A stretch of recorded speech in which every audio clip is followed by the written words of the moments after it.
বন্ধুরা, আজকে আমি এসেছি সরকারি পুকুর পাড়, অর্থাৎ যেখানে পুকুর পাড়ে হরি মন্দির আছে। তো এই মন্দিরে বিরাট নামডাক মন্দির। প্রথমে তো এই মন্দিরটা তোমার রপ্তানটাই স্থাপন করে তখন খুব মহামারীর সময়। তো আজ তারা নেই, রপ্তানটা নেই। এরপরে এই মন্দিরের দায়িত্ব নিয়েছে সরকার বাড়ি, নিরাপদ সরকার, দুব্রত সরকার,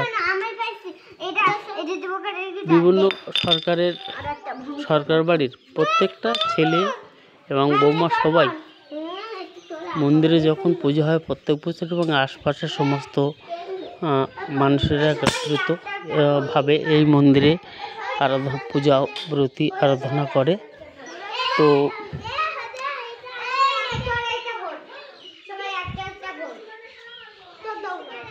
আশ্বিনের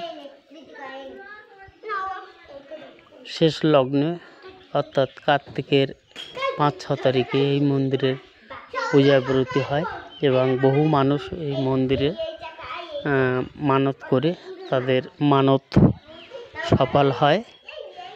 এক ডাকে এখানকার ঠাকুরের বিরাট নাম, তো মানুষ সবাই আসে।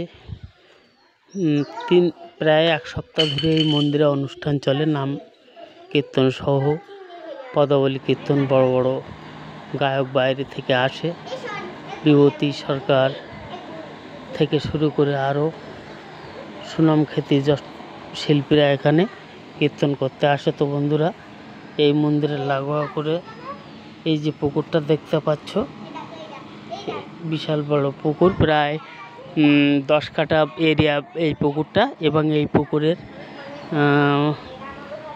মাছ ছেড়ে এই মন্দিরের উন্নয়ন কল্পে কাজ করা হয়। তো মন্দিরের লাগোয়া করে আমি আর একটা জিনিস তোমাদের দেখাচ্ছি। মন্দিরের লাগোয়া করে একটা প্রাইমারি স্কুল এখানে আছে। দেখো, স্কুলটা জরাজীর্ণ অবস্থায় হলেও বাচ্চারা এখান দিয়ে তাদের প্রথম জীবনের ভিত তৈরি করে। তো স্কুলের শিক্ষক শিক্ষিকা সবাই মিলে এখানকার বাচ্চাদের ভালোভাবে পড়াশুনো করান। এটা হচ্ছে এই মন্দিরের মঞ্চ, এখান দিয়ে অনুষ্ঠান পরিচালনা হয়, দেখতে পাচ্ছ মঞ্চটা। আর এই মন্দিরের লাগোয়া করে হঠাৎ একটা প্ল্যান্ট দেখছি এখানে হচ্ছে, বাথরুম প্ল্যান্ট, এবং অনেকগুলো বাথরুম। ওপরে জলের তোমার ড্রাম আছে, সেখান দিয়ে জল সরবরাহ হয়, এবং তলায় একটা ডিপ টিউবওয়েল বসানো আছে। এই মন্দিরের মাঠে অনুষ্ঠান হয় 1 সপ্তাহ ধরে। তো এই মন্দিরের অনেক ছেলে মেয়ে এই মাঠে সারা খেলাধুলো করে। বিকালের টাইমে এখানকার পরিবেশ পরিস্থিতি খুবই ভালো। এখানকার মানুষেরা এই মন্দিরে সন্ধ্যা আরাধনা করে, এবং এই মন্দিরের লাগোয়া করে সাধারণ পাবলিক রাস্তাও আছে। সবাই এখানে আসে, মাকে মন্দিরে প্রণাম করে এবং তাদের বাসনা পূর্ণের জন্য কাত প্রার্থনাও করে। যাই হোক, সব মিলিয়ে এই পুকুরপাড় মন্দির এখানে খুবই ভালো পরিবেশ। তো এখানকার মানুষও খুব ভালো।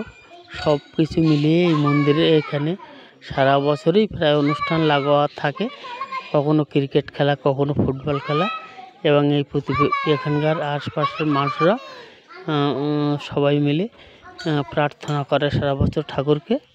যাই হোক, যদি আপনাদের ভালো লেগে থাকে তাহলে আমাদের এই সুন্দরবন মিনি গোল্ড চ্যানেলের কে বাঁচিয়ে রাখার জন্য জাস্ট একটু লাইক এবং সাবস্ক্রাইবার দেবেন, সঙ্গে থাকবেন।